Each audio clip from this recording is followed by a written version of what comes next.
What does it take to become the face of a globally recognized sport loved by billions? Well, the answer to that question isn't as simple as 2 plus 2.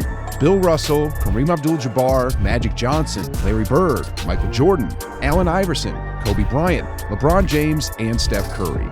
Out of the thousands of players who have ever laced up a pair of sneakers in the NBA, these 10 guys have done something no one else has. They've been the face of basketball at one point or another, but this begs the question, who will become the next player on this ultra-hollowed list?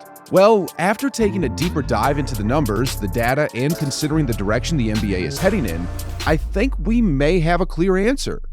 We live in exciting times when it comes to the NBA. Now more than ever before, the league is loaded with young talent unlike anything we've ever seen before. From the Jaws, Lukas, and Anthony Edwards of the world to slightly older superstars like Joel Embiid, Nikola Jokic, and Jason Tatum. The bottom line is, LeBron and Steph Curry won't be around for much longer, which has fans thinking, whose turn is next? And can any player have a run over the NBA similar to LeBron's? In order for us to reach a reasonable answer to this highly subjective question, we had to understand the totality of the game of basketball, and more importantly, its long history. See, the rivalry between Magic Johnson and Larry Bird was the start of modern basketball, forever changing the way fans see and understand the game. But what made Larry Bird and Magic Johnson co-faces of the NBA wasn't just because they were incredibly skilled for their time. It wasn't just because one was an insane passer and the other was an incredible shooter. It was the clash they created between two of the most historic franchises in the NBA.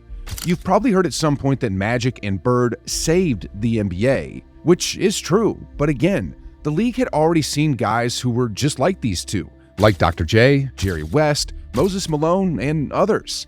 But because this rivalry brought so much thrill and lure to the game, Magic and Bird, being the superstars they were credited for igniting the fiercest rivalry in the sports and therefore captured the awe of fans all over the world in a way that no two superstar athletes had ever done before.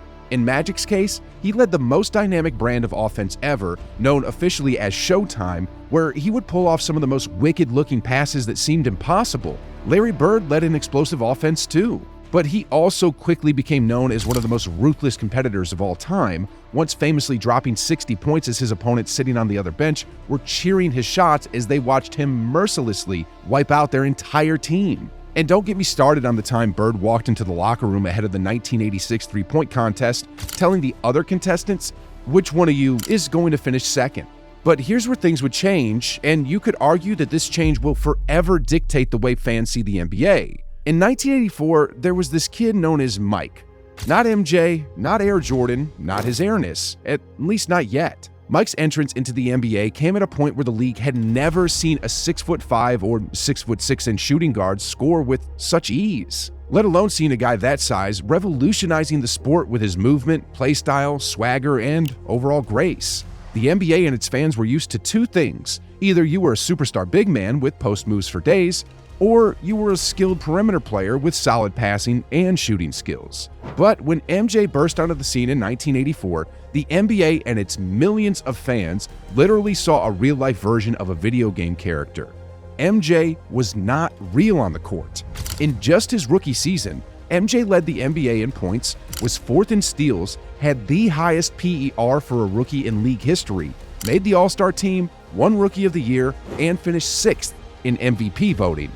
In just MJ's rookie season alone, fans began looking at the game differently by moving Michael Jordan into his own category and began comparing players to MJ because he became the gold standard. And after Larry Bird called him, quote, the most awesome player in the NBA, the world was convinced. This guy was in a league of his own. Now, it wasn't about creating the best rivalry. Fans would rather watch a guard fly through the air and wreck an entire team, one of five, versus watching a fierce rivalry in a tug-of-war like they saw with Bird and Magic. People were simply in awe of MJ as the other 29 NBA teams scrambled to find their own version of MJ through the NBA draft. The game wasn't about big guys dominating in the paint anymore. The game was about finding a transcendent perimeter player that could score, defend, and fly through the air like Michael Jordan. For a solid decade and a half, MJ was the face of the NBA.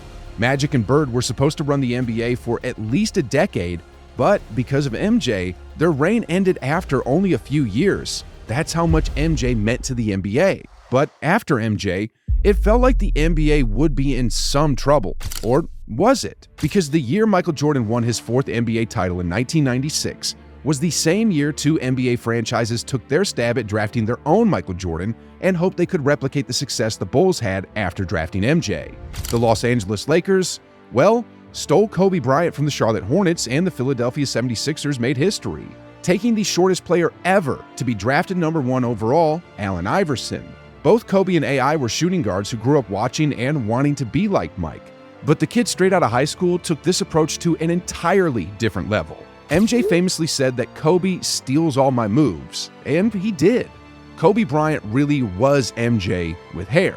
Kobe wanting to be like MJ, you could argue, both helped and hurt his career. It helped him because MJ set a standard that people thought no one would be able to ever replicate again. But here came Kobe, playing with his tongue sticking out, clenching his fist when he made a clutch jumper, chewing gum in the post-game presser, dunking, jumping, and mastering the fadeaway jumper. All like Michael Jeffrey Jordan. Fans loved and embraced Kobe because he reminded them of MJ.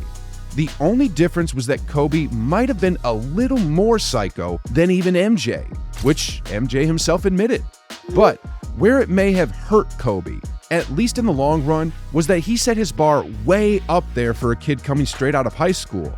Like, that's some crazy standards to live up to. But I gotta tell ya, Kobe sure got everything out of his special abilities. Now, the NBA was really in a good place. MJ was nearing the end as the 2000s approached, but you had both Allen Iverson and Kobe Bryant doing their best MJ impressions on a game-in, game-out basis. You still had mammoths like Shaq terrorizing teams and throwing dudes out of the way, but because of the bar and standard MJ set, Kobe was seen as the official face of the league, and with every championship he won during that three-peat in the early 2000s, the more he cemented himself as the guy, as evidenced by the 2003 NBA All-Star Game when Kobe led all players in the fan voting, even above the man himself, Michael Jordan. But speaking of 2003, that was the year competition for this proverbial face of the league title grew bigger. Sure, Kobe was a 3-time champ, the best scorer in the world, and still played as much like MJ as anyone. But there was another high schooler in line for the throne. With the first pick in the 2003 NBA Draft, the Cleveland Cavaliers select LeBron James. LeBron James, the kid who graced the cover of Sports Illustrated a couple of years earlier at just 16 years old, and the one many were calling the next Michael Jordan. This was interesting because generally speaking, the next prodigy is often compared to the current best or face of the league. But no one was saying LeBron was the next Kobe. They were calling him the next MJ, putting LeBron in a different limelight while simultaneously putting Kobe a bit to the side. But Kobe wasn't fazed by it. He liked LeBron and respected his game. And LeBron wasn't one to dismiss the Mamba either, calling him the best player in the NBA as a rookie. But the date was January 12th of 2004 when the two greatest high school phenoms met on the NBA stage head-to-head. And while that game wasn't anything to write home about because of Kobe's early exit, it created a friendly rivalry between these two. A rivalry that wasn't just fueled by fans debating who would go down as the better player. This rivalry would also be fueled by the noise over which of these two would have that MJ-like reign over the NBA as the face of basketball. And honestly, had LeBron not had such a hype background, marked by all MJ comparisons, Kobe might have ran the NBA well into the 2010s. But LeBron's lure was simply too big. By just LeBron's third year in the NBA, he was up over 2.2 million fan votes for the NBA All-Star Game, a staggering number that not even Kobe Bryant could hit in his first 9 years in the NBA. But that year in 2006, Kobe had just a smidge more votes than the young 21-year-old LBJ.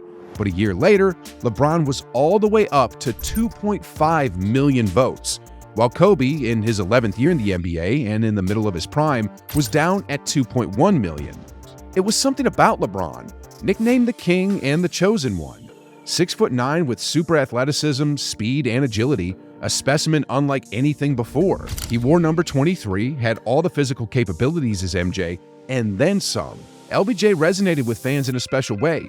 I mean, he was only the most hyped athlete ever. Later that same season, LeBron James ran through a tough Eastern Conference, most notably his series performance against the Detroit Pistons when he took down the team that had gone to a number of Eastern Conference finals in the previous years.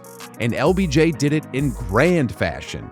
scoring 48 points in the Palace at 22 years old, officially cementing himself as the most followed and most talked about athlete in basketball.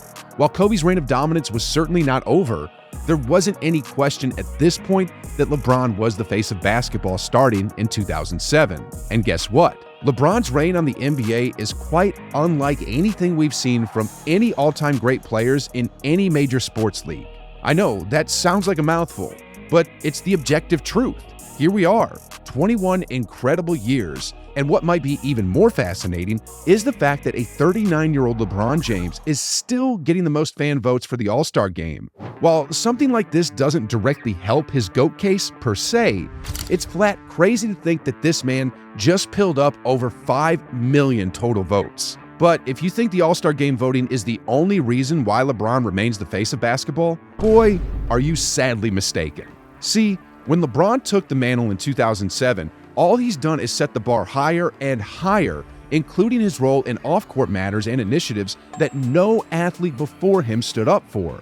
LeBron has been the greatest ambassador for a sports league you could ask for. In 21 years, no fines, no crimes, no scandals, no run-ins with the law, no outside babies, no social media missteps, nothing. And speaking of social media, the man remains the literal king at social media with over 200 million followers across all his social platforms. What MJ did was set the bar.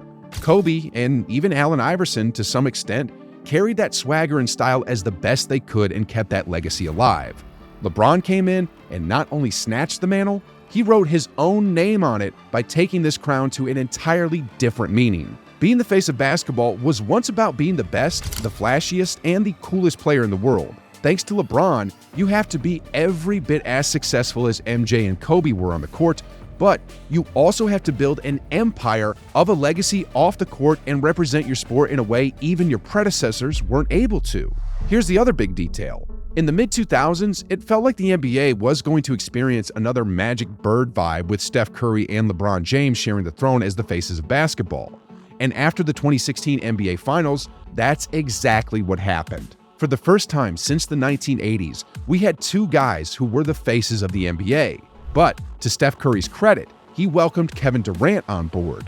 And when KD came in and won a couple of Finals MVPs, while Steph's popularity was by no means diminished, he simply could keep up with LeBron from a totality standpoint and be the neck-and-neck face of the NBA, at least while KD was there with him. But boy, had the Warriors kept on keeping on without Kevin Durant, I think the NBA really had a new age Magic and Bird rivalry. The Cavs-Warriors rivalry between Steph and LeBron was something special, but with the respect LeBron has around the league for being a guy in the GOAT debate and simply defying all rules of Father Time, the players instinctively view LeBron in a different light, which adds to his stake as the face of basketball. Well, even though it seems like LeBron will be around for another decade with how great he still is, we can't help but think what the NBA will look like without him, and even Steph Curry for that matter. Just like MJ followed Bird and Magic, Kobe followed MJ, and how LeBron followed Kobe, who will be that player who will follow LeBron? Which player in the NBA right now is best suited to match LeBron's greatness, charisma, discipline, and off-court presence? A big part of me wants to go with the likes of an international player with how big the NBA has gotten. Someone like Luka, Jokic, maybe Shea. But given the historical aspect of the discussion and the formula we've uncovered throughout this video, it's hard to imagine that a foreign-born talent will take that mantle. But then again, if we just look at the MVP race of the past handful of seasons, including this season, the top 5 has always been populated with foreign-born talent. And even beyond that fact is this. At the start of the 2023-24 NBA season, there were exactly 125 international players signed to an NBA roster from 40 countries and territories across 6 continents, making it the highest total of international players in NBA history. Now, that's a pretty stunning stat, considering that 10 years ago, at the start of the 2013-14 NBA season, the NBA broke a record at the time for the number of international players in the league with 92 international players. That was up from the previous record back in 2010 with 84 players in the NBA being foreign-born. The NBA has been growing with talent all over the world right in front of our very eyes. And quite frankly, without this incredible production of talent from different places on the earth, the NBA would be in a much different spot. Because international talent is arguably the biggest reason the NBA is where it is right now. Not only is the global appeal at an all-time high, but this is the first era in NBA history where all of your very best players in the world are foreign-born. You know what? Unless Anthony Edwards, Jason Tatum, Devin Booker, or among the likes has something to say about taking the face of the NBA crown, I take back what I said.